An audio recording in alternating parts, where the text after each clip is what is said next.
Estamos dando sequência no livro de Ageu. Nós fizemos uma pausa no livro de Esdras, porque Esdras faz menção, o livro de Esdras, faz menção dos profetas Ageu e Zacarias, que foram chaves, foram ministérios proféticos que ajudaram o povo a voltar. Estava parada a obra de restauração, estava tudo paralisado, e Deus usou dois profetas, Ageu e Zacarias, para falar com o povo e para ajudá-los a recomeçar, retomar o trabalho de restauração. Então nós estamos estudando o livro de Ageu e depois, na sequência, nós vamos passar para Zacarias. O livro de Ageu é bem curtinho, mas tem quatro palavras que Deus deu para ele. Ele coloca a data de cada palavra. Ao todo, essas quatro palavras aconteceram dentro de um prazo de 3 a 4 meses, então foi um período curto, pelo menos que está registrado aqui.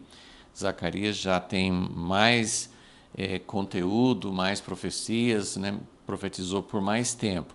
Muitos pensam que Ageu era um profeta idoso, de que que talvez ele tenha visto o templo original antes de ser destruído, antes de ir para o cativeiro, mas nós não temos certeza disso.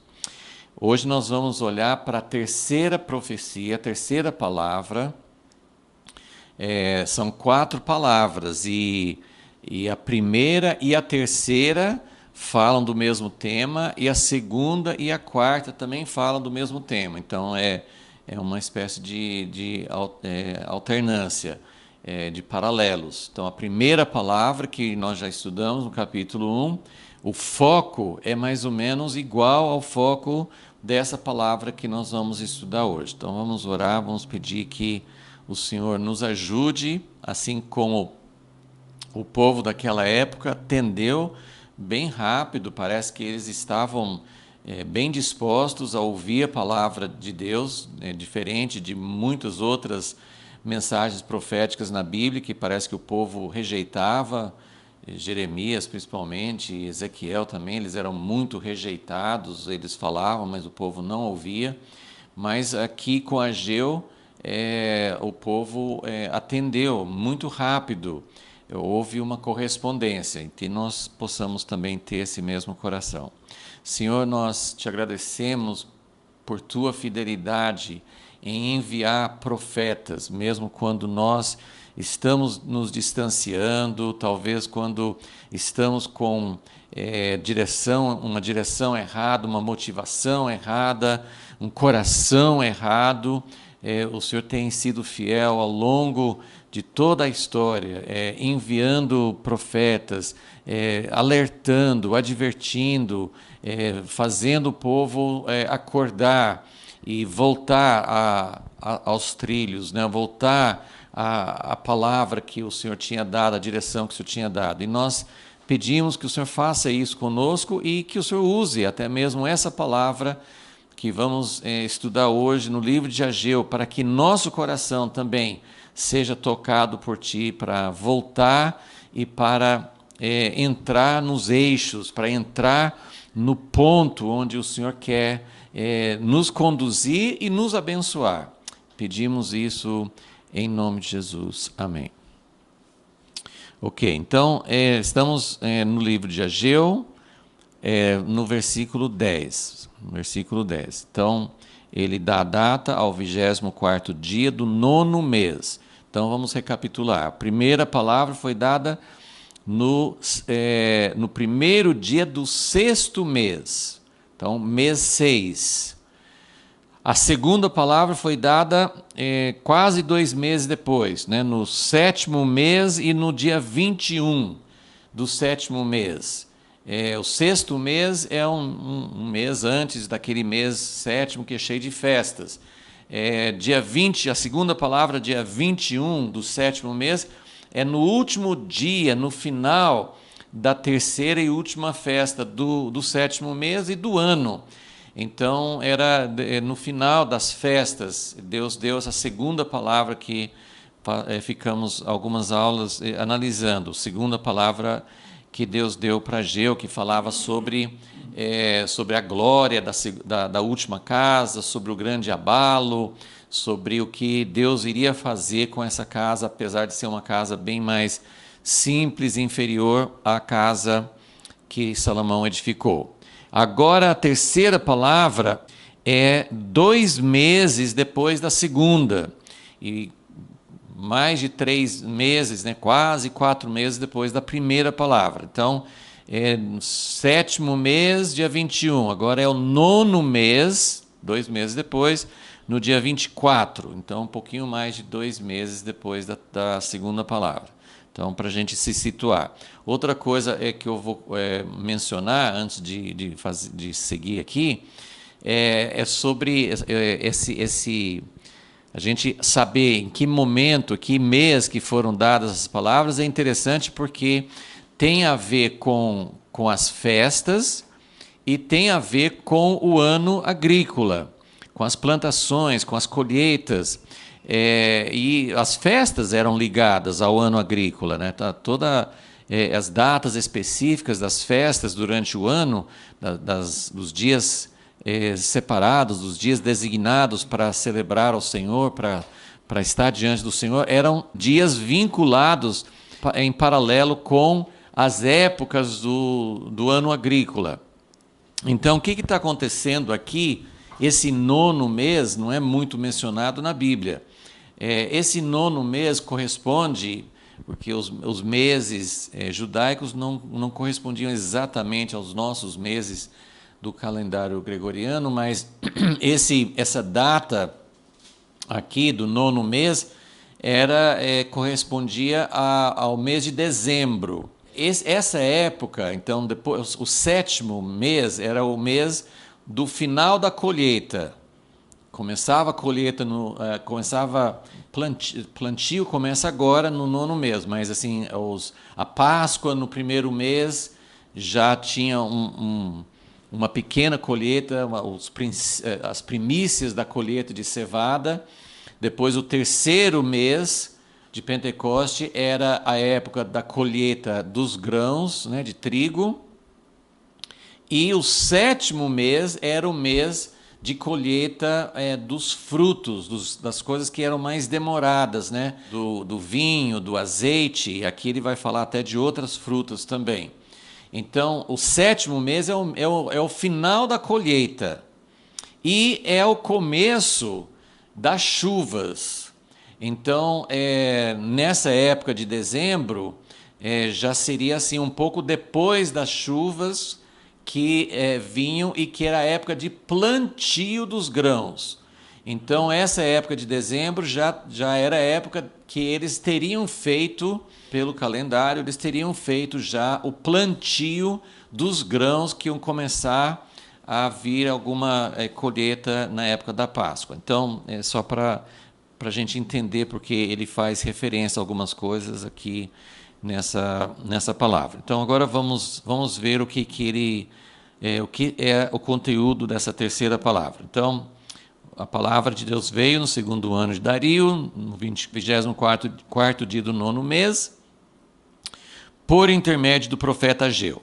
Versículo 11. Assim diz o Senhor dos Exércitos: pergunta agora aos sacerdotes acerca da lei. Então, Deus ele quer que Ageu faça uma pergunta aos sacerdotes acerca de um detalhe da lei. Essas coisas tem na lei de Moisés, mas como nós sabemos hoje, existem muitas instruções mais detalhadas que os judeus escreveram, tinha tradições orais, mas depois eles escreveram Talmud, tem outros, muitos escritos rabínicos, a respeito de como aplicar as leis de Moisés. Então, Deus deu leis por meio de Moisés, mas não cobria todos os detalhes. Hoje tem muitas coisas que não existiam na época de Moisés. Então, existem hoje várias linhas rabínicas, várias linhas de judeus, alguns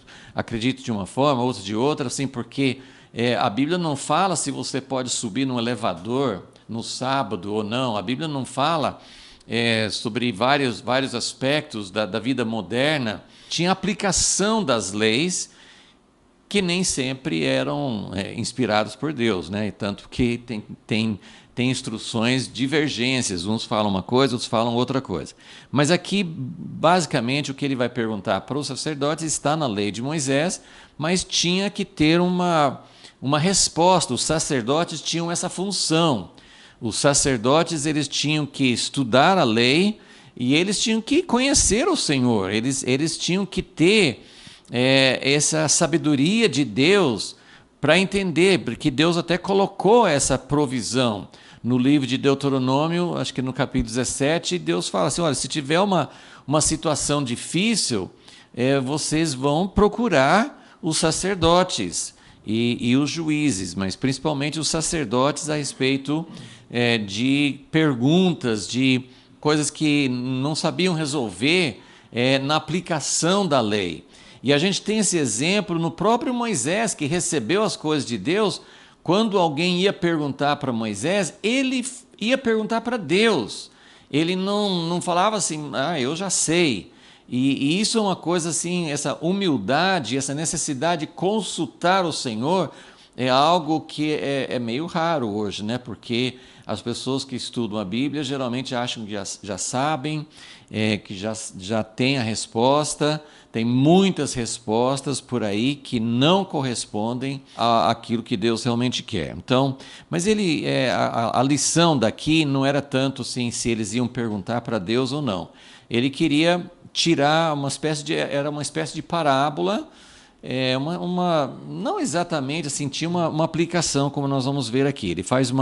Ele manda Ageu perguntar aos sacerdotes e aí ele vai tirar uma conclusão. Veja aqui. A pergunta está no versículo 12. Se alguém leva carne santa, o que é carne santa? É carne de um sacrifício. Se alguém levasse um animal para ser sacrificado a Deus no tabernáculo, no templo, esse animal que era oferecido a Deus passava a ser considerado assim, algo santo. Santo significa separado, consagrado. É uma coisa que pertence ao Senhor, não é de uso comum, não pode ser usado de qualquer forma. Uma parte dos sacrifícios era realmente porção do sacerdote. Era uma porção que o sacerdote e a família dele poderia usar para sua alimentação.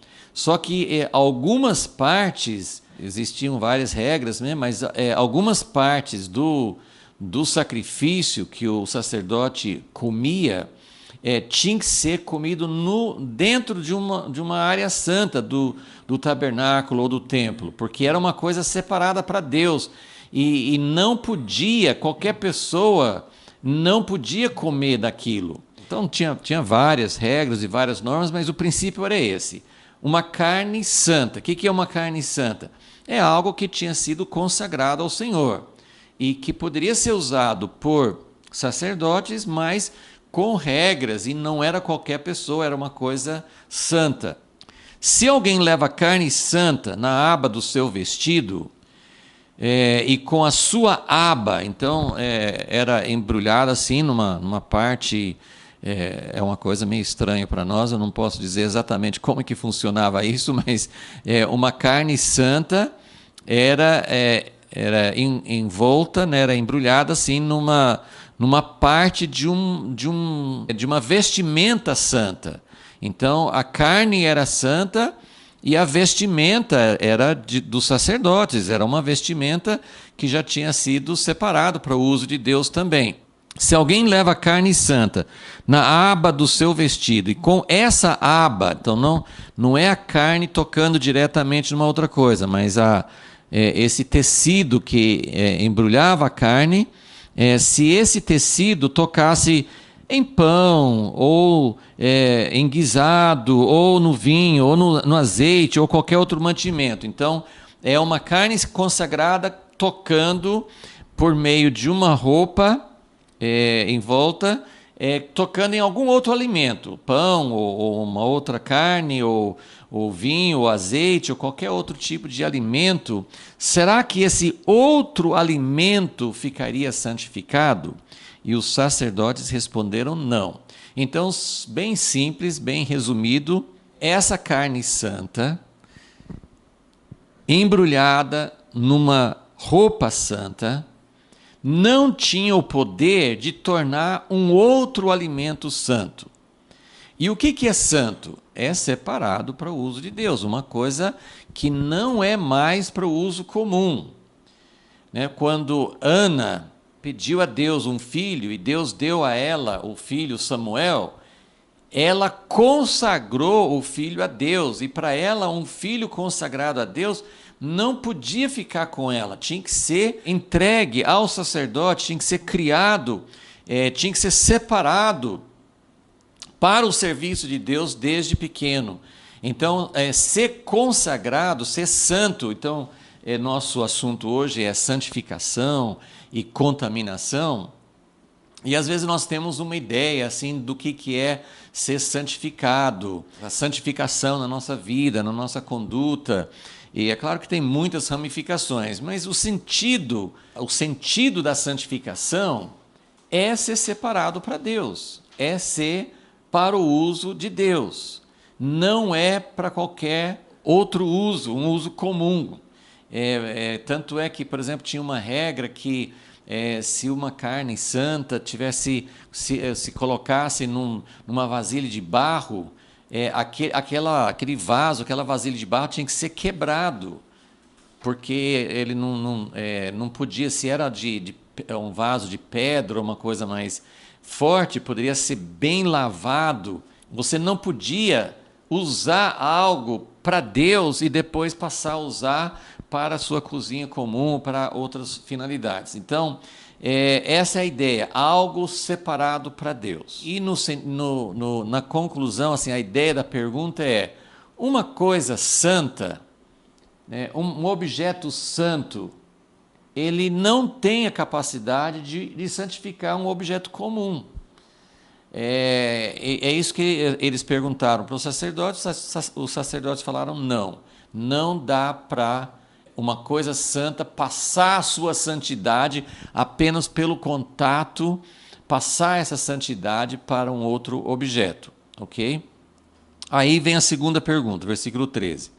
Então disse Ageu, se alguém, agora é interessante que as perguntas não são exatamente paralelas, porque na primeira pergunta ele não está falando sobre pessoas, ele está falando sobre alimentos, um alimento santo entrando em contato com outro alimento comum, santifica esse outro alimento? E a resposta era não.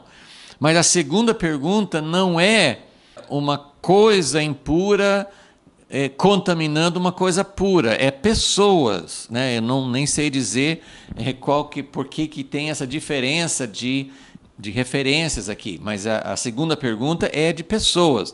Se alguém que se tinha tornado impuro pelo contato com o corpo morto, com o cadáver, se ele tocar em alguma destas coisas, ficará isso imundo? Então, pessoa com coisas, né? Aqui eu coloquei pessoas aqui, né? Mas, na verdade, assim, a pergunta é se uma pessoa contaminada, se ele tocar num pão, se ele tocar num vinho, se ele tocar num azeite, aquela coisa, aquele alimento se torna impuro por causa de uma pessoa impura que tocou nela. E a resposta era sim. E a ideia, assim, a ideia simples, a ideia óbvia aqui é que as coisas não são iguais. Uma coisa santificada não santifica uma coisa comum, mas uma coisa contaminada, aqui fala pessoa, mas eu acredito que valeria para coisas também.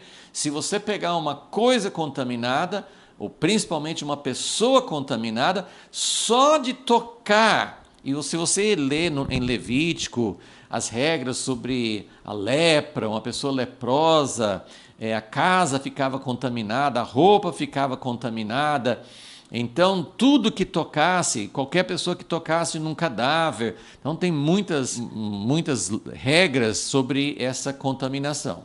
Então, o final assim, a conclusão das duas perguntas é muito mais fácil se contaminar do que se santificar. Né? E a gente tem isso, nem é uma coisa assim de fé ou de vida com Deus, assim, a vida natural nossa, estamos sabendo muito sobre isso por causa da pandemia, mais do que antes, como é fácil uma pessoa que tem uma doença, no caso Covid, mas tem muitas outras doenças que são semelhantes, nem todas são transmissíveis assim, mas existem muitas doenças, principalmente esse tipo de vírus, de gripes. É muito fácil contaminar. Uma pessoa doente contamina a pessoa saudável. E uma pessoa saudável, ele não consegue, uma pessoa saudável chega para uma pessoa doente. Jesus, pela cura, sim, ele colocava a mão, a pessoa ficava curada. Mas uma pessoa saudável na vida natural, ela não torna uma pessoa doente, limpa, purificada. Contaminação, ela é muito mais, a contaminação de doenças, a contaminação de pecados, é muito mais transmissível do que a pureza. Existe uma certa transmissão de pureza? Existe. Até em Levítico, ele não quis confundir aqui nessas duas perguntas, mas se a gente for olhar em Levítico 6, quando ele fala assim da carne que é oferecida, ele fala assim, qualquer roupa, qualquer coisa que tocar essa carne fica santa, fica separada para Deus. Então havia um certo contágio positivo. Né? E também nós sabemos que pela vida cristã, uma pessoa que dá um bom exemplo, tem filmes e tem, às vezes, mensagens que as pessoas passam, acho que são histórias até verdadeiras, né? Tem aquelas coisas de corrente do bem, que uma pessoa começa a fazer algo generoso, bondoso para outra pessoa, e aquela pessoa faz para outra, e começa a acontecer uma espécie de influência boa de uma pessoa para outra. Então, ele não está dizendo que quem é santificado não transmite nada para o outro. O testemunho é importante, as palavras são importantes, mas nós sabemos pela nossa vida prática que, infelizmente, o inverso é muito mais fácil. Por exemplo, vamos pensar numa criança que criar assim, filho, né, de pais cristãos, filhos de pais que têm bom caráter, que dão um bom exemplo, que ensinam o bem.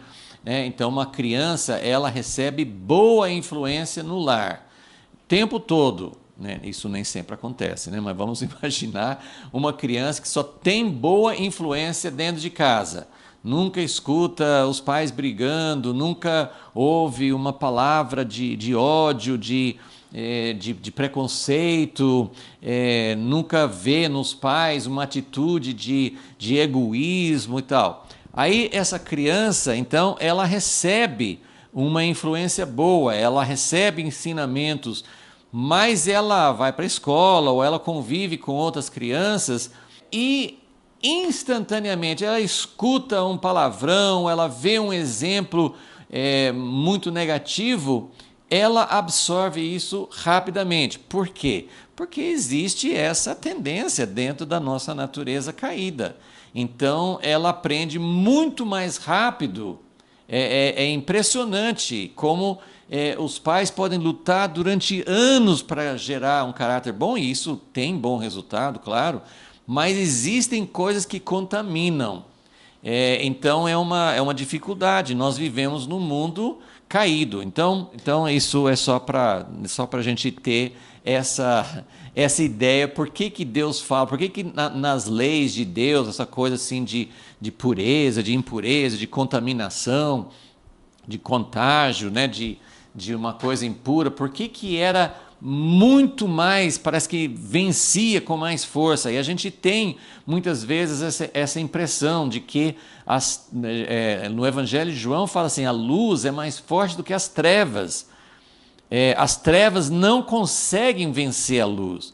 Mas nós temos uma impressão muito forte de que no nosso mundo as trevas são mais fortes do que a luz, porque parece que vencem mais, parece que por mais que tenha alguém, até pessoas na vida pública tentando ir contra as correntes do mal, mas parece que a corrente do mal é um grupo, muitas vezes um grupo pequeno, consegue contaminar uma sociedade. Nós estamos vendo o ressurgimento de pensamentos nazistas, de racismos, de coisas que às vezes a gente pensa assim, isso é um capítulo passado, o mundo já viu no que isso dá, por que isso está ressurgindo? E às vezes são pequenos grupos racistas, a gente tem muitas histórias nos Estados Unidos e em outros lugares, né?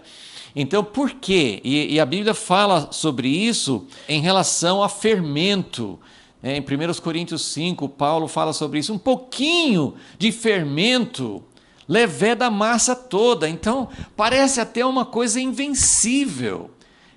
Desculpe, eu quero pintar um quadro. Talvez alguém que está ouvindo agora pode falar assim, não vamos... Muita gente pensa, fala coisas quando você levanta questões drásticas, dramáticas, coisas ruins que estão acontecendo, a pessoa não vamos falar de coisas ruins, vamos falar de coisas boas. Mas a gente precisa ver, isso aqui que Deus mandou Ageu falar com o povo, é algo muito forte, a impressão, quando você vai lendo, eu quero continuar lendo aqui, mas eu quero que vocês sintam que Deus está pintando, e Deus faz muito isso nas suas palavras, na sua maneira de se revelar. Deus está pintando um quadro muito, muito negativo, muito desanimador. Então ele faz essa pergunta, uma coisa santificada consegue santificar outras? Não. Mas uma coisa impura consegue contaminar outras? Sim. E onde Deus quer chegar com isso? Onde Deus quer chegar com isso? Versículo 14. Então disse Ageu porque Deus falou com ele, né? Então disse Ageu, assim como? Assim é este povo e assim é esta nação diante do meu rosto, diz o Senhor, assim como, no segundo exemplo, essa contaminação. E o que aconteceu? O que Deus está falando assim é este povo? O que Deus está querendo mostrar? Olha o que ele fala.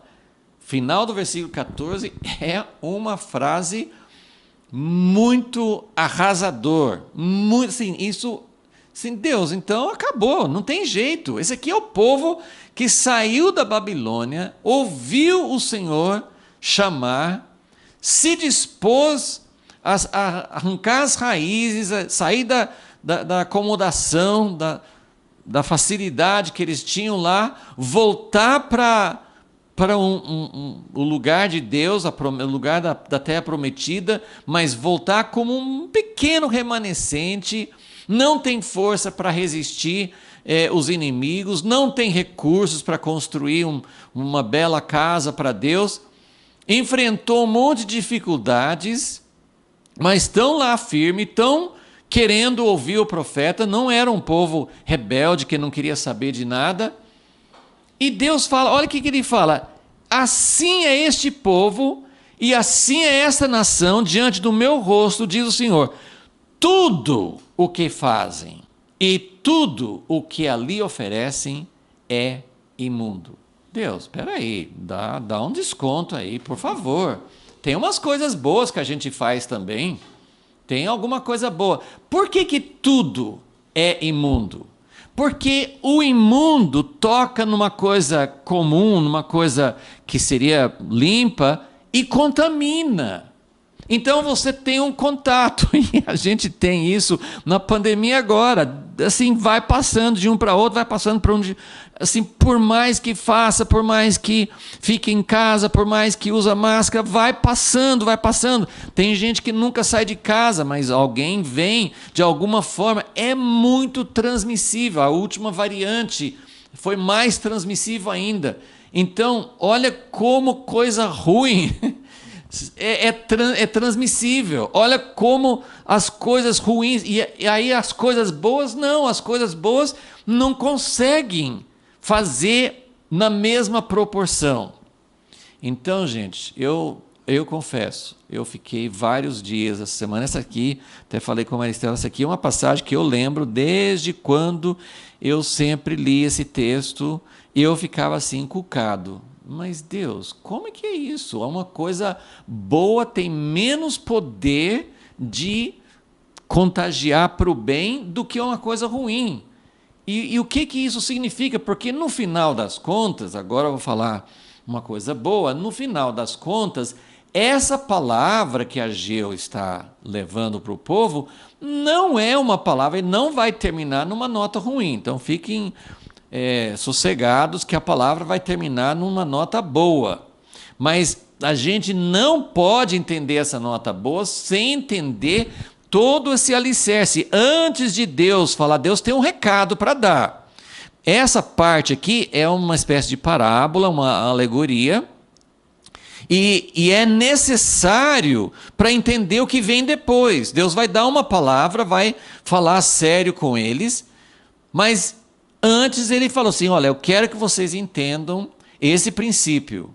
Então, a gente olhando, olha, santificação é difícil. Contaminação, não precisa fazer nada. Simplesmente vai passando. Aquilo que eu falei, um pouco de fermento. Gente, a gente não precisa ir muito longe. Numa igreja, numa família, um elemento do mal, uma mentira, uma atitude de divisão, uma soberba, uma presunção, um espírito de divisão, contamina, vai passando como fogo que pega fogo e vai que se alastra muito rápido em palha seca. É incrível o que uma coisa ruim pode fazer. Por isso que muitas vezes essa atitude de Deus de julgar uma maldade, de ter atitudes sérias. No Antigo Testamento, quem tinha lepra tinha que ficar fora do arraial. Que castigo! A pessoa não era culpada disso, mas tinha que ficar fora porque não podia passar para as outras pessoas. Então, a gente precisa realmente deixar esse contraste penetrar muito dentro do nosso coração. A contaminação, ela é altamente transmissível. Um elemento do mal passa de um para outro. Você nem consegue entender como é que esse vírus consegue pular de uma pessoa para outra. É uma coisa que desafia. Tem explicações, que a gente sabe como é que acontece, pelo ar, mas assim, é incrível como uma coisa pode passar de um para outro, e na vida espiritual é da mesma forma. Então, vamos ver agora o que Deus vai falar diante disso. Então, a conclusão é, tudo que esse povo faz, e tudo que eles oferecem, olha só, tem tudo que eles fazem é impuro e tudo que eles oferecem. Então, as ações são impuras e os sacrifícios são impuros. O sacrifício, na verdade, tinha o objetivo de perdoar os pecados. Eles ofereciam sacrifício, sangue, para expiar os pecados deles. Mas quantas vezes... Eu ainda vou insistir um pouquinho nesse ponto, porque é um ponto assim, muito importante nas Escrituras. Eu não vou ler todos os textos, mas quando Deus deu todos os detalhes com Moisés de como que o povo poderia oferecer sacrifícios para Deus, e Deus fala assim: eu quero habitar no meio de vocês, mas precisa ter uma purificação, eu não posso habitar no meio de um povo impuro. Então, tinha todas as regras, todos os tipos de sacrifício, o sangue derramado, então tinha tudo isso para que o povo pudesse ser aceito diante de Deus. E eu quero, antes de prosseguir aqui, eu quero lembrar como isso é um tema na Bíblia. Assim que o homem e a mulher foram expulsos do Jardim do Éden, a primeira história que nós temos é de Caim e Abel. E qual que é a história deles? Que os dois foram oferecer um sacrifício a Deus. E o sacrifício que Caim ofereceu não foi aceito. E o sacrifício que Abel ofereceu foi aceito. Fala que Deus não considerou, que Deus não olhou. A gente imagina que Deus mandou fogo do céu, ele demonstrou de alguma maneira, era muito claro para Caim que a oferta dele foi recusada. E ele ficou muito bravo com isso. Então isso é a primeira história do homem, depois do Jardim do Éden, depois do pecado, é essa história de oferecer uma coisa para Deus e não ser aceito ou não ser aceito. E claro que, né, não dá para entrar nessa história assim, mas a gente tem todas essas indagações. Não, Abel foi aceito porque era de sangue, era de um animal, mas o texto não fala isso, né? Tudo bem, tá implícito no resto da Bíblia que os animais eram aceitos por causa do sangue, mas a reação de Caim, quando ele não foi aceito, a reação dele foi horrível, né? E Deus falou com ele, falou assim: toma cuidado, por que você está bravo? Se você aprendeu certo, você vai ser aceito depois. Não dê lugar para isso. Mas Caim não atendeu a advertência. Deus deu uma advertência para Caim antes dele cometer o pecado. Mas depois ele foi e matou Abel. A nossa reação, isso trouxe à tona uma reação errada. Mas basicamente eu queria colocar que desde Caim e Abel nós temos essa questão de o que nós podemos oferecer a Deus. E antes de falar um pouco mais sobre isso, vamos ler em Isaías capítulo 1, que é tem vários textos semelhantes, mas em Isaías capítulo 1 tem um dos textos mais fortes, onde Deus fala assim: eu abomino as suas ofertas, os seus sacrifícios, né? Isaías 1, versículo 11. De que me serve a multidão dos vossos sacrifícios? Eles ofereciam muitos animais para Deus. De que me serve a multidão dos vossos sacrifícios, diz o Senhor? Já estou farto dos holocaustos de carneiros, de gordura de animais. E ele tinha falado com Moisés que ele sentia um cheiro suave. A gordura de animais que era exclusiva para Deus. Ele sentia um cheiro suave. Quando Noé ofereceu, e ele sentia um cheiro suave. Em outras vezes ele fala do sacrifício como o pão dele, o pão de Deus. Mas aqui ele está falando: estou farto, eu não gosto, não folgo com o sangue de bezerros nem de cordeiro. Mas Deus aceita o sangue. O que está acontecendo aqui? Versículo 12: quando vindes à minha presença, quem requereu isso das vossas mãos, que viesses pisar os meus átrios?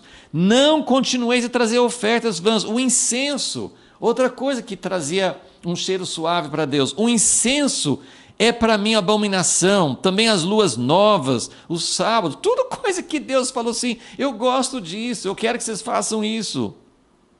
Não posso suportar iniquidade nem o ajuntamento solene. E ele vai falar assim no final do versículo 15, que as vossas mãos estão cheias de sangue. Muitos outros lugares ele fala assim: não adianta vocês virem e trazer sacrifícios quando vocês têm o coração, vocês estão praticando atos de iniquidade, de pecado.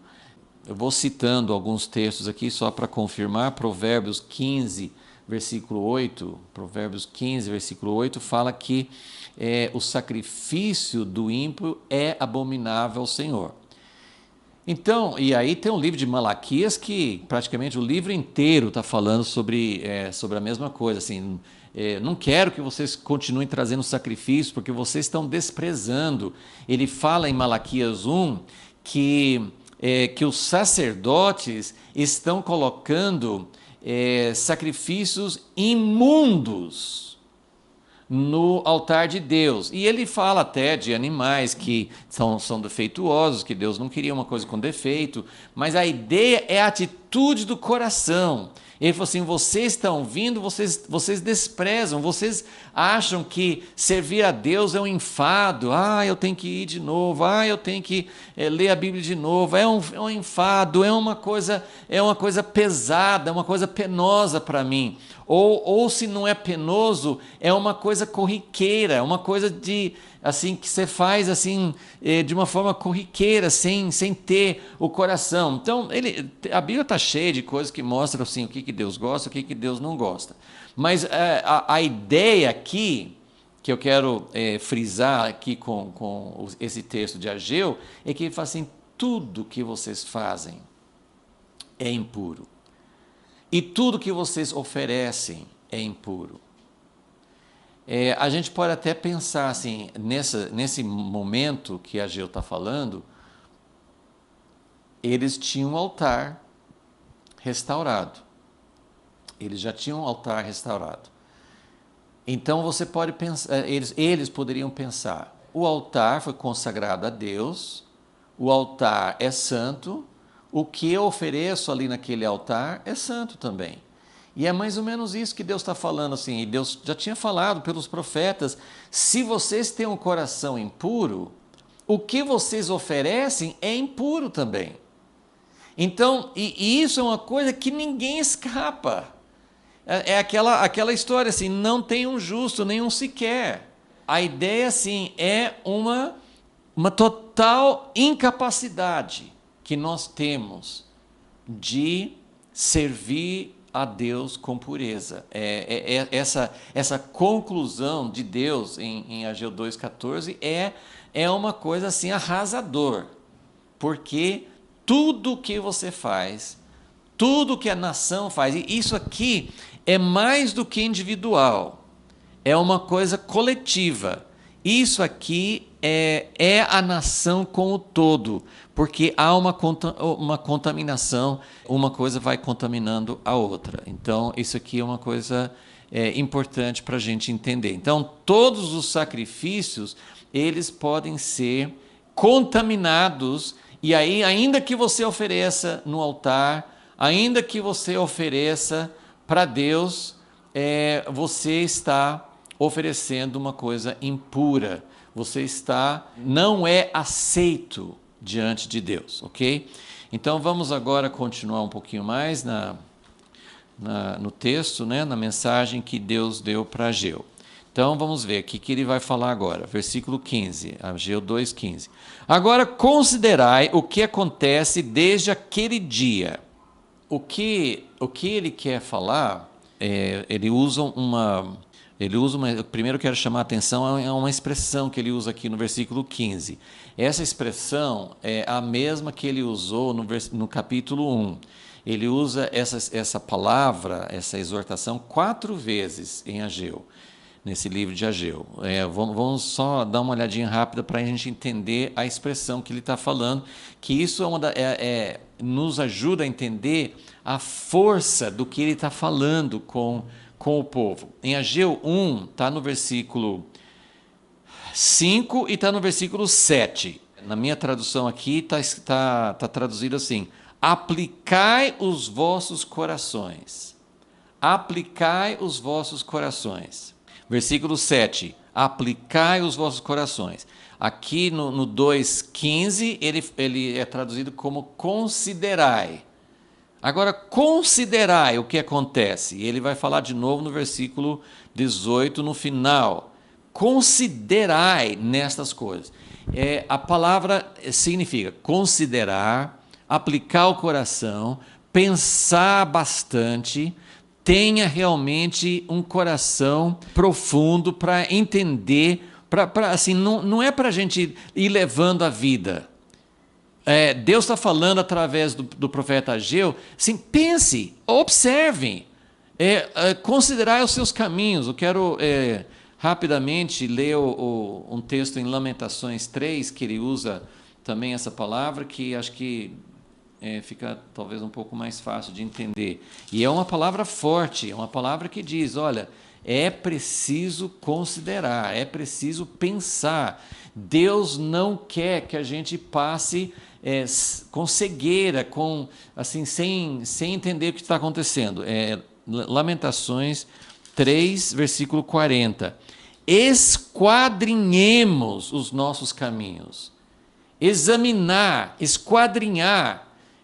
Não existe um tipo de introspecção que não é saudável, né? Que é uma coisa ruim.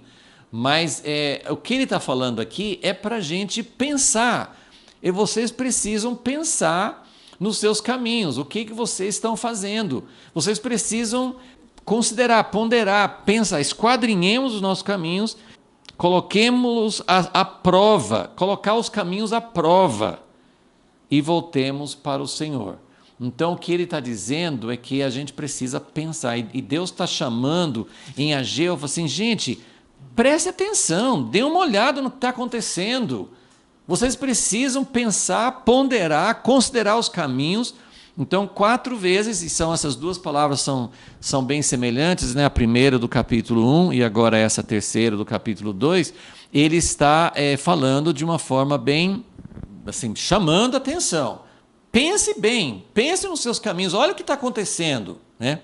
Então, Ageu 2,15. Agora, considerar o que acontece desde aquele dia, antes de pôrdes pedra sobre pedra no templo do Senhor. Ou seja, ele quer que eles pensem sobre o que vinha acontecendo antes deles retomarem a reconstrução da casa de Deus. Então, é isso que ele quer. Vocês pensem bem o que estava acontecendo. Lembra que eles começaram a reconstruir e pararam por 16 anos. Então, desde o primeiro capítulo, ele fala assim, vocês estão falando que não é tempo de construir a casa de Deus. Agora, pensem bem, é tempo de construir a sua? E ele fala, no capítulo 1, na primeira palavra, assim, olha o que está acontecendo, vocês semeiam e não colhem, vocês ganham dinheiro e põem numa bolsa furada, nada dá certo, nada flui. Então, o que ele está dizendo é assim, prestem bem atenção, olhem o que está acontecendo. Versículo 15, então, antes de pôr pedra sobre pedra no templo do Senhor, quer dizer, antes de retomar a construção da casa de Deus, antes daquele tempo, versículo 16, alguém vinha a um monte de 20 medidas e havia somente 10. O que quer dizer isso? A pessoa imaginava, assim, plantava uma lavoura e era para dar tantos sacos de grãos, e se ele esperava 20, dava 10. Então, tudo que é metade ou menos da metade. Vinha ao lagar para tirar 50, havia somente 20. Então, é a mesma coisa que ele falou no capítulo 1. Olha os seus caminhos, veja o que está acontecendo. Veja os seus caminhos. Aqui ele está falando, era o que o povo conseguia entender, e é o que muitos conseguem entender hoje também. Ele está dizendo, ele está mostrando por meio do rendimento da vida material, do fruto do trabalho. Ele está dizendo, vocês plantam e esperam colher 20, colhem 10. Vocês pegam as uvas no lagar, para dar 50 medidas, dá menos da metade, dá 20. E aí, versículo 17, por que dá menos? Porque Deus está fazendo o seguinte, Deus está ferindo as lavouras, né? Deus está ferindo as lavouras com queimadura, com ferrugem, com saraiva, em toda a obra das vossas mãos, contudo não houve entre vós quem voltasse para mim, diz o Senhor. E tudo isso aí também vem lá de Deuteronômio, Levítico, quando Deus falava assim, olha, se vocês forem fiéis, eu vou abençoar vou abençoar a família, vou abençoar a lavoura, vocês vão ter paz, vocês não vão ter doença. Então, assim, Deus falava assim de uma porção de coisas para que eles soubessem exatamente quais eram os sinais da aprovação de Deus. Então, quando ele fala assim, olha, toda essa nação é impura, tudo que vocês oferecem está contaminado, contaminou tudo. Ele está dizendo, eu tentei mostrar isso para vocês. Não, assim, como é que eles vão saber? Caim sabia que Deus não aceitou a oferta dele, mas a maioria das pessoas não sabe, e até hoje nós estamos na igreja, nós estamos muitas vezes, e eu falo isso com dor no coração e não criticando outros, me incluindo nisso, nós estamos oferecendo coisas a Deus que não são agradáveis. Deus está dizendo, eu não aceito. Agora, naquele tempo, ele mostrava através da lavoura, de não ter fruto, não ter colheita. Deus pode usar várias maneiras. Nós sabemos que não é sempre que as coisas não estão rendendo, que você não está prosperando financeiramente, ou quando tem alguma enfermidade, ou quando tem alguma coisa ruim acontecendo, isso hoje, né, é muito claro a instrução de Deus de que nem sempre isso é um sinal de que Deus não está abençoando. Então a gente não pode tirar conclusão somente disso. Pode ser. Ele falou assim, considerai os vossos caminhos, pensem. Agora, pode ser que sejam em outras áreas, pode ser uma frustração interior. Quando eu, várias vezes na minha vida, assim, eu começava a sentir, fazendo coisas para Deus, eu começava a sentir que algo não estava bem. Não é uma coisa passageira, porque isso você sentir em algum momento, sentir dificuldade, sentir frustração, isso é perfeitamente normal, né? Nós nem sempre sentimos a bênção fluir, então não é por causa de um momento, por causa de uma semana, por causa de... mas existe algo que perdura, que insiste e que você começa a entender, tem algo que não está bem. E Deus está falando assim, olhe o que está acontecendo, considere os seus caminhos, né? Então ele falou assim, eu fiz questão de não abençoar a sua lavoura, mas Deus vai fazer isso com o povo dele, o povo que saiu da Babilônia, com dificuldade. Deus vai tratá-los assim, deixando ventos, essa queimadura, acho que é ventos secos e quentes, sem chuva, as lavouras se queimando, ferrugem é uma doença, saraiva, né, chuva de pedra. Deus vai fazer isso com o povo dele? Sim, Deus vai usando várias medidas para que a gente entenda o que ele quer fazer na nossa vida. E o que ele quer que a gente faça é, em primeiro lugar, considerar, ponderar, aplicar o coração. A gente não descobre essas coisas instantaneamente. Deus não manda uma mensagem no nosso celular, ele não fala em voz audível, ele muitas vezes ele não mostra de uma forma assim muito evidente. Então é preciso aplicar o coração, é preciso ponderar, considerar os caminhos, o que é que está acontecendo, por que a minha vida está de alguma forma contaminada, e o que eu estou oferecendo para Deus, meu tempo, talvez um ministério, talvez meu trabalho material mesmo, para sustentar a família, ou seja o que for, por que a minha vida não está prosperando? A prosperidade não é medida em lucro financeiro e nem saúde, de não ter doenças, pode incluir essas coisas.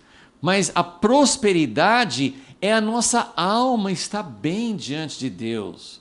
É nós estarmos numa alegria, numa paz. Você vai ficar alegre se alguém da sua família está doente ou se você está doente? Não, mas é possível ter paz no meio dessa situação, sabendo que você está sendo conduzido pelo Senhor, que o bom pastor como no Salmo 23, está conduzindo você mesmo no vale da sombra da morte. Então, é preciso ponderar, é preciso considerar os seus caminhos. Ok, então ele falou assim, feri vocês e tal, mas mesmo assim ninguém prestou atenção, ninguém acordou. E ele mandou os profetas, ele mandou Ageu no capítulo 1, 3 meses antes, ele mandou Ageu com essa palavra, olha, vocês estão perdendo as lavouras, vocês não estão prosperando, porque vocês não colocaram a minha casa em primeiro lugar. Então, olha o que ele vai falar aqui, versículo 18. Deste dia, então, versículo 15, ele falou assim, preste atenção no passado, antes de recomeçar a construir a casa de Deus. Preste atenção, naquele tempo estava dando tudo errado, não é isso? Agora ele está falando, deste dia em diante, versículo 18, desde o 24º dia do 9º mês. Não foi esse dia que eles recomeçaram, mas ele tá dando uma palavra neste dia e falando para prestar atenção, porque a lavoura também não era uma coisa que eles iam ver uma diferença de um dia para outro. Então ele falou assim, preste atenção, eu estou falando no dia 24 do 9º mês, mas desde o dia, ele quer que compare com o dia em que se fundou, em que recomeçou o trabalho da casa de Deus. Considerai nessas coisas, Deus está falando com o povo, e olha, Ageu, ele tinha que ter muita confiança que era Deus que estava falando, porque ele está dizendo, olha, vocês vão ver uma virada, uma mudança. Então, essa palavra que ele falou no versículo 14, tudo que vocês fazem, tudo que vocês oferecem é imundo, Deus vai dar uma chave. Então, olha aqui o que está nessa folha, só para a gente entender a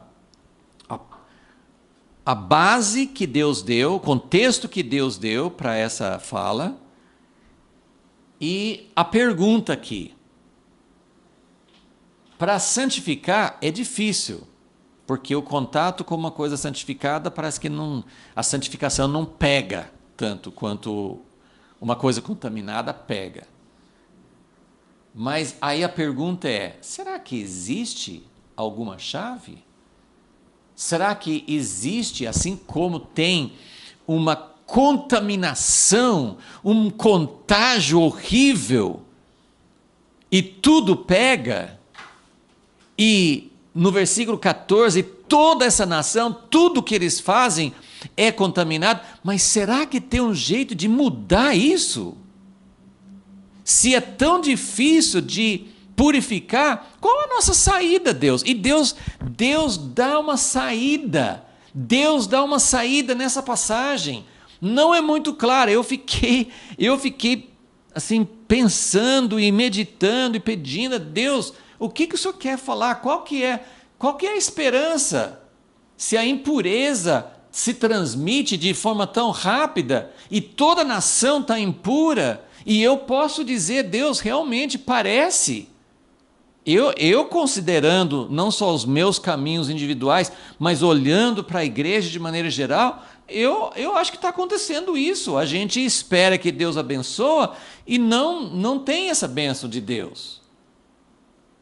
É como se realmente a igreja estivesse toda contaminada e Deus não estivesse aceitando, como ele falou em Isaías 1, como ele fala em Malaquias.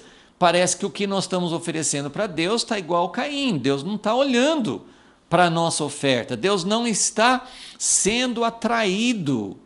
E lembra, eu quero frisar uma coisa importante, porque quando a gente pensa em Deus não aceitar a oferta de Caim, e tem até meio que aquela ideia pagã, assim, de que Deus é um Deus irado e tem que apaziguar a ira dele, a gente tem que chegar com um presente que Deus valorize para que ele passe a gostar da gente, e não é isso. Deus nos ama, Deus tem prazer em nós.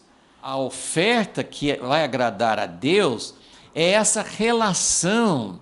No Antigo Testamento poucas pessoas conseguiam entender, parece que era realmente assim esse medo de Deus e esse medo da ira de Deus. Mas o que Deus estava querendo, o que Deus ansiava, é que a gente pudesse olhar para Ele e querer dar alguma coisa boa para Ele. E Deus não está sendo assim um soberano exigente, você tem que dar uma coisa boa para mim, e se eu achar defeito nisso, eu vou recusar. Mas Deus não é difícil de agradar, é só entender o que toca no coração de Deus. E o porquê que eu vou querer agradar a Deus?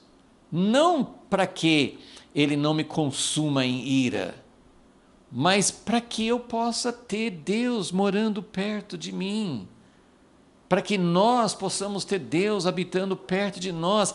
Na verdade, talvez a gente ainda consiga ler esse texto em Ezequiel 37, Deus fala assim que Ele, habitando no meio de Israel, é Ele que santifica. Aí sim nós vamos ter um Deus habitando entre nós.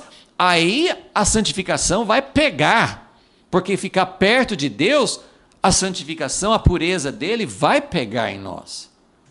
Então, agora o segredo é como que eu vou oferecer, como Noé, depois do dilúvio, como é que eu vou oferecer algo que Deus possa sentir um aroma suave e possa dizer, eu quero ficar perto, eu quero habitar, eu quero ficar no meio deles, eu sou o Senhor que habita, que santifica o povo de Israel, que nos santifica. Então, essa é a ideia. O sacrifício é para que nós possamos sentir, para que nós possamos atrair a presença de Deus, para que nós possamos fazer com que Deus queira ficar conosco. Essa é a ideia. Então vamos ver o que Deus está falando aqui.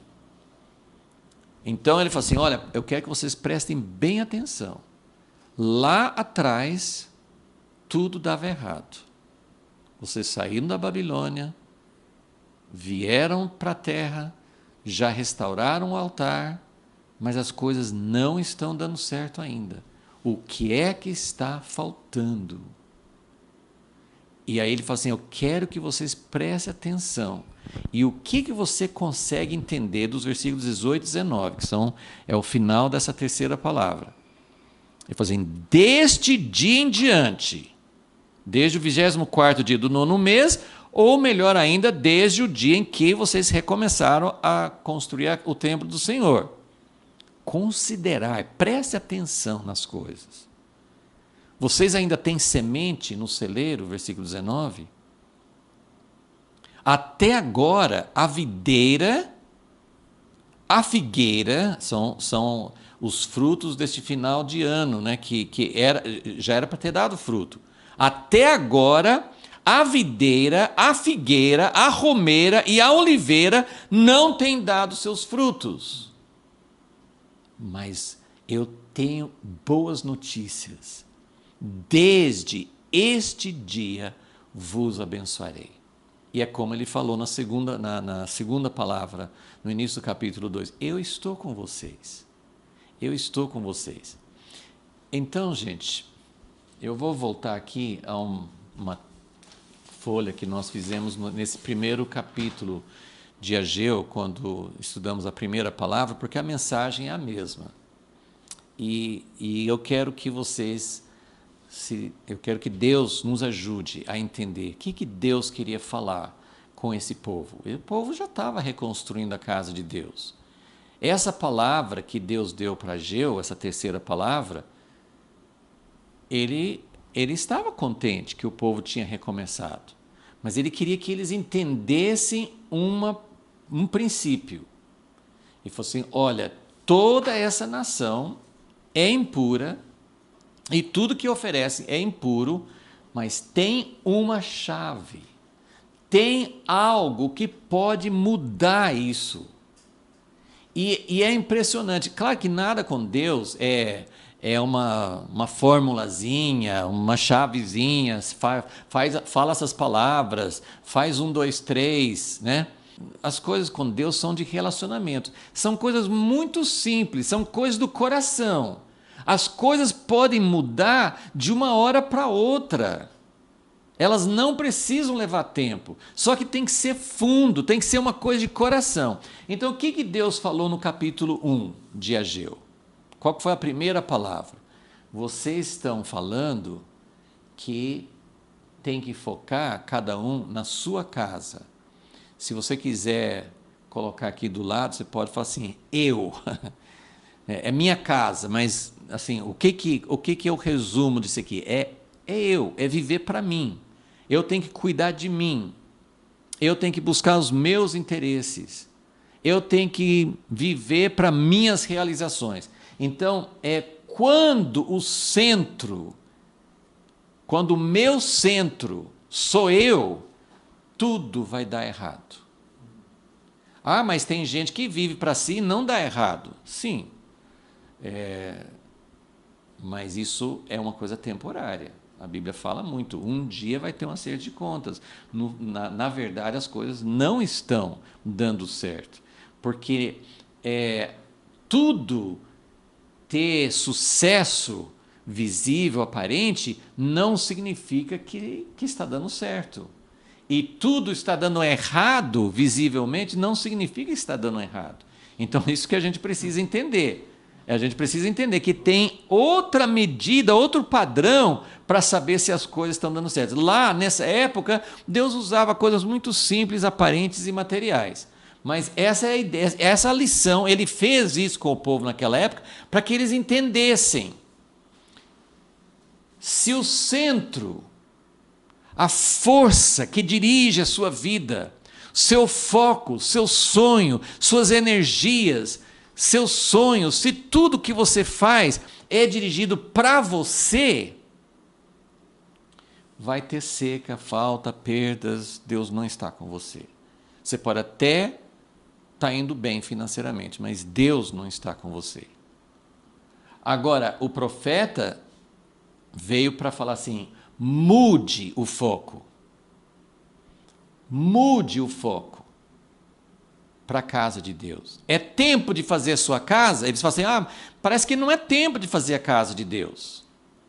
Mas mesmo Daniel, que não era mesmo tempo de fazer a casa de Deus durante a vida de Daniel, mas para ele, o centro da vida dele era a casa de Deus, 3 vezes por dia. E o dia todo ele ansiava pela casa de Deus, pela restauração. Então, mesmo que você fale, não é época, agora Deus não está permitindo a restauração, as coisas não estão acontecendo, mas a casa de Deus, o que é a casa de Deus? É Deus habitar conosco, é intimidade com Deus, é relacionamento com Deus, é o reino de Deus. O foco de todas as coisas na minha vida, eu preciso entender qual é o centro da minha vida. É a casa de Deus. Se o centro estiver na casa de Deus, então vai ter harmonia, vai ter sucesso, vai ter prosperidade, porque Deus está com você.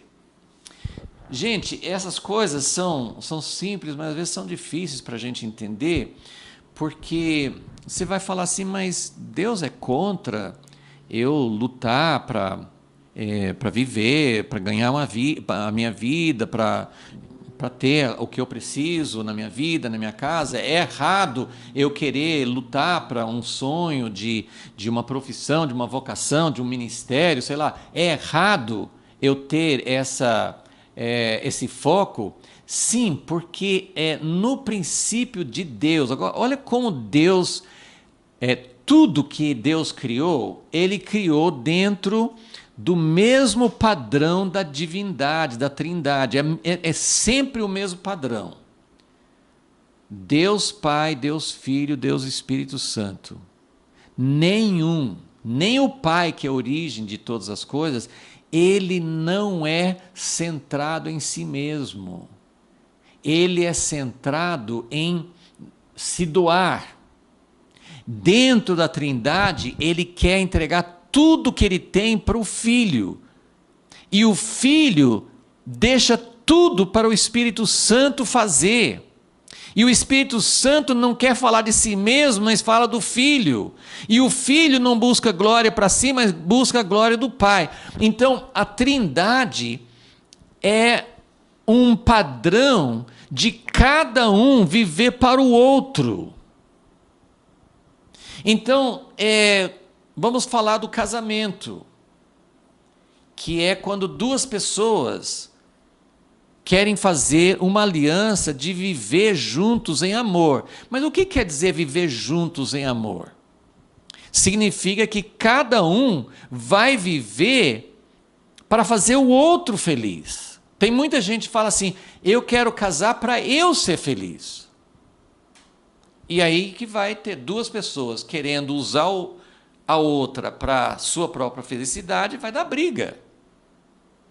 Então, agora, entre seres humanos, agora prestem bem atenção, entre seres humanos, pode ser casamento, pode ser o amor de mãe para filho, entre seres humanos, nós temos, com razão, muita dificuldade de viver 100% para o outro. Por quê?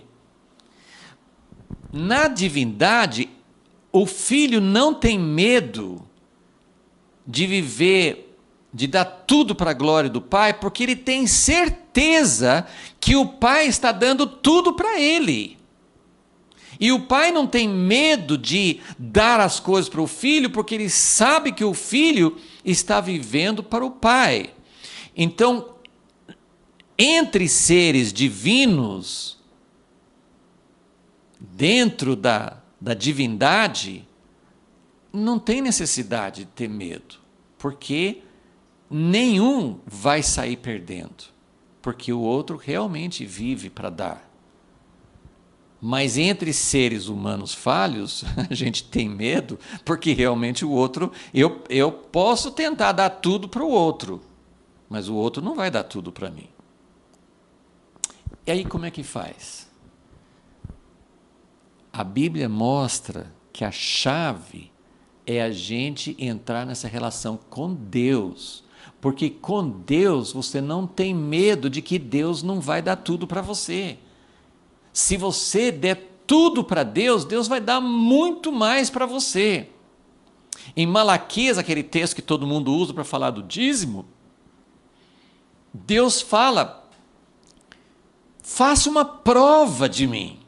E é isso que Deus está falando por meio de Ageu. Eu quero que vocês vejam, a partir do momento que vocês colocam a minha casa em primeiro lugar, eu vou cuidar da casa de vocês. Então aqui nós temos uma relação entre a minha casa e a casa de Deus, ou entre mim e Deus, nós temos uma relação recíproca. E é claro que nós falhamos sempre, mas Deus nunca vai desistir. Então Deus, a relação entre doar a minha vida para Deus e Deus doar a vida para mim, na verdade nós sabemos que tudo começa quando Deus se doa para mim. Então essa relação, ela é invencível, não tem como perder. E agora eu quero que você escute bem e vamos colocar isso dentro do contexto dessa palavra, desse cenário que eu coloquei. A contaminação, ela é muito mais forte do que a purificação, no nível natural. Mas Deus está dando uma chave aqui. Ela tá escondida, ela não está tão evidente aqui. Porque é assim que são os princípios de Deus. A gente tem que falar assim, mas Deus, como é que é isso? O Senhor permitiu, tudo bem que é por causa do pecado, mas o Senhor permite que a contaminação seja mais forte do que a purificação? É muito mais fácil a gente ser contaminado, contagiado, influenciado pelo mal do que pelo bem? Isso está certo, Deus? E Deus fala assim, não, mas tem um jeito, tem uma chave sim. A chave é essa relação com Deus.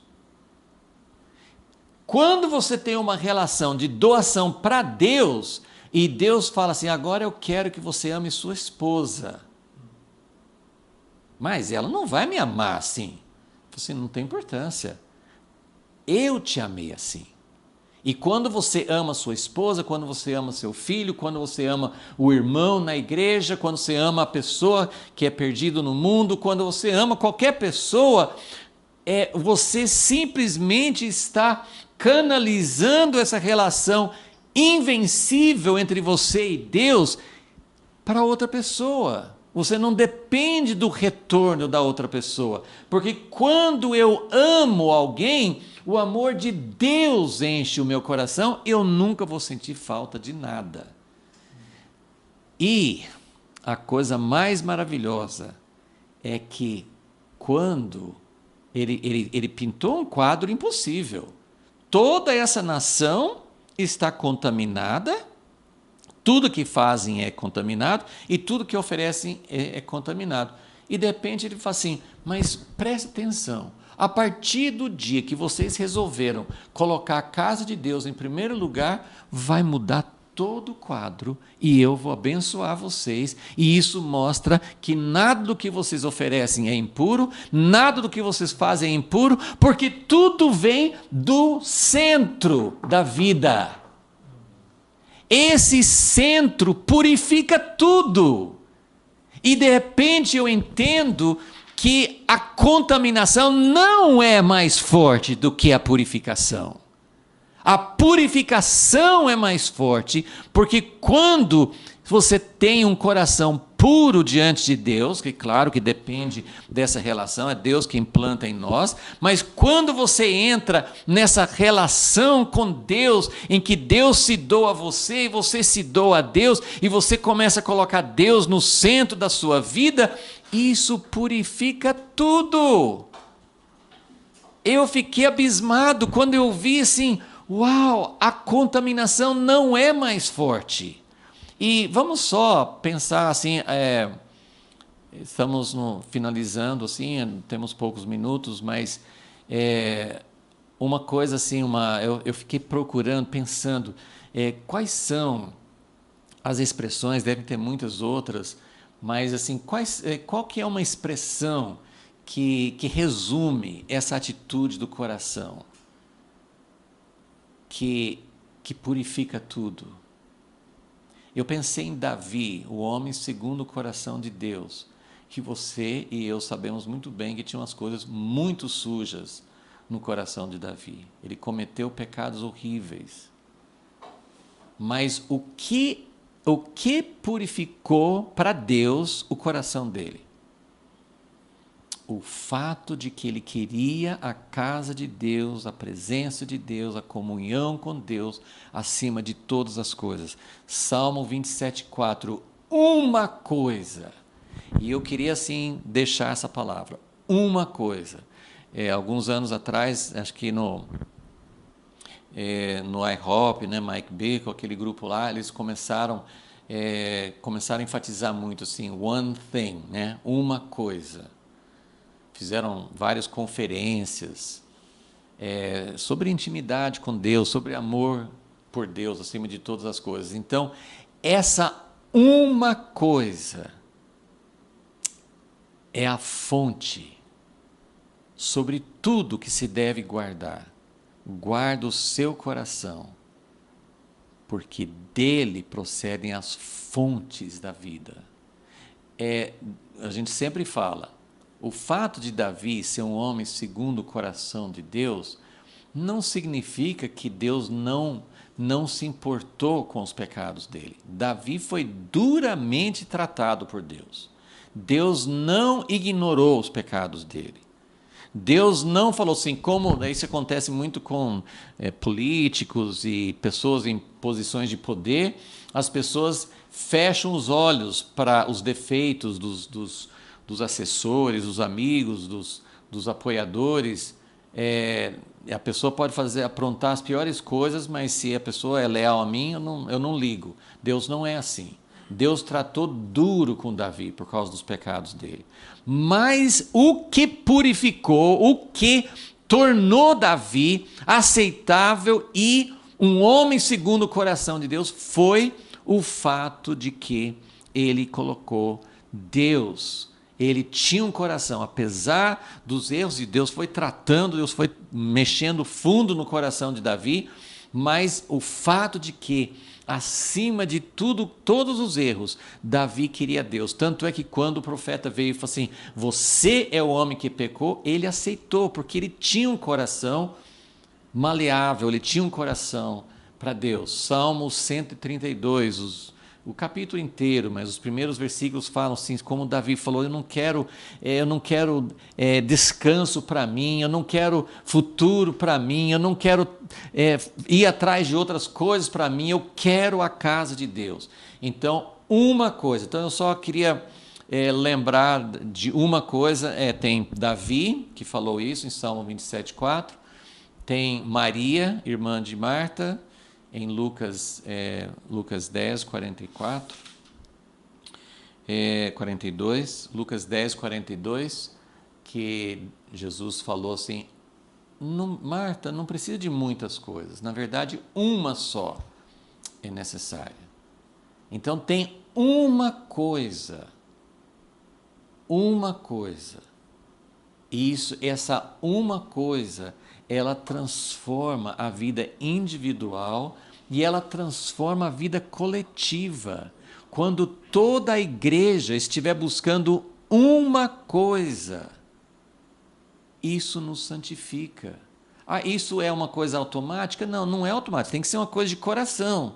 Isso significa que Deus não se importa com todas as coisas erradas que nós estamos fazendo? Não, Deus se importa, mas com essa uma coisa, Ele consegue mexer. E a terceira, pelo menos que veio à minha mente rapidamente, Davi, uma coisa, Maria, uma coisa, e Paulo, Filipenses 3, Filipenses versículo 13, 3:13.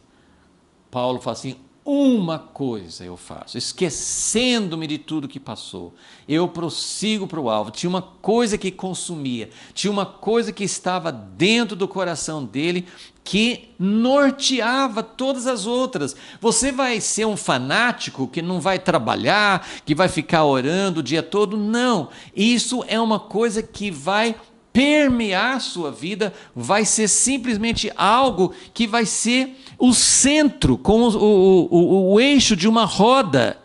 Tudo gira em torno disso. Tudo que você faz é o centro da sua vida. E isso me impressionou. Então, isso é algo mais forte do que a contaminação. Isso vai... E Deus está falando assim, olha, tudo que vocês fazem é contaminado. Mas se todos estiverem voltados para o projeto de Deus, que é reconstruir sua casa, e não é uma coisa exterior, não é um ministério, não é a construção de um templo, de uma igreja, não é a gente tentar fazer o nosso movimento mais forte, não é algo pessoal, é realmente o reino de Deus, é realmente algo que depende de Deus, mas é algo que enche o nosso coração. E quando o Espírito e a noiva dizem, vem, Jesus vai voltar, porque ele vai ouvir o nosso clamor, dizendo, bendito que vem em nome do Senhor. Ele vai entender que o que nós queremos, acima de tudo, é a casa dele, é a presença dele, é a intimidade com ele.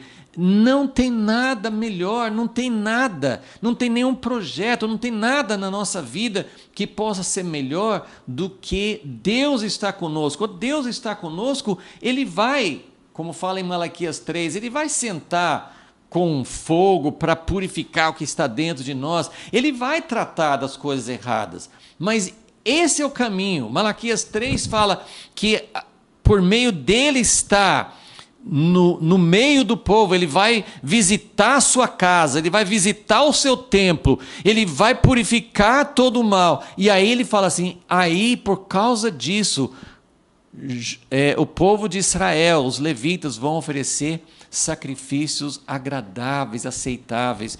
E a Bíblia fala que Deus se deleita em nós, que Deus tem prazer em nós.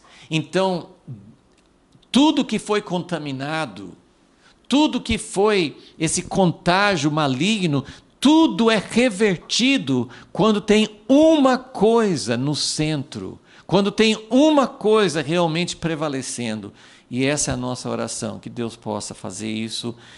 Mas é uma palavra, concordam? É uma palavra de ânimo. Ele pinta um quadro terrível, ele mostra que está tudo errado, ele mostra que o contágio é muito sério, não dá para vencer esse contágio negativo, mas ele mostra a saída. E ele fala assim, considere o seu caminho, considerem os seus caminhos, o caminho do povo junto.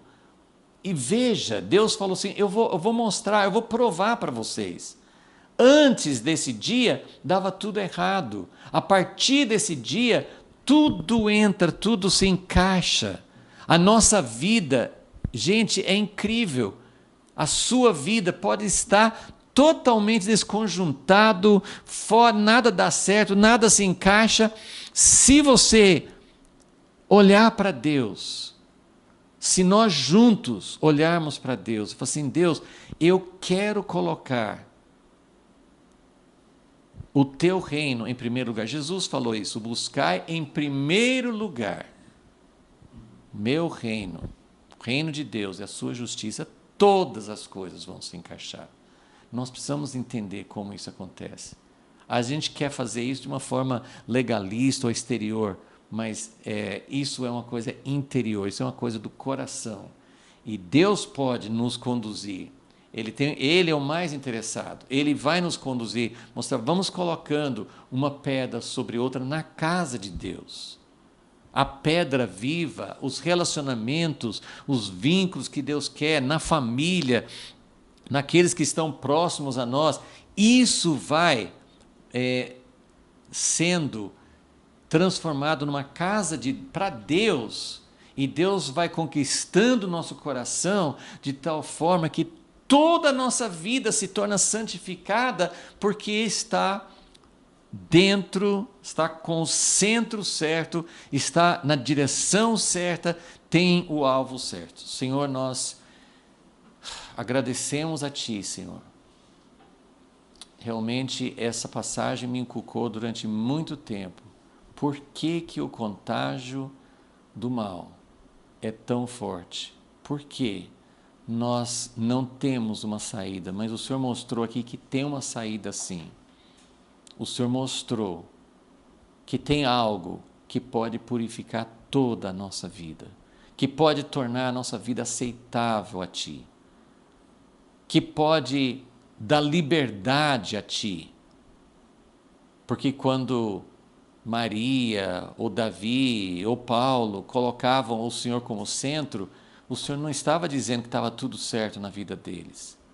Mas de repente, com o Senhor no centro, tinha possibilidade, tinha jeito do Senhor purificar toda a vida daquela pessoa e daquela nação. Senhor, é isso que nós queremos descobrir.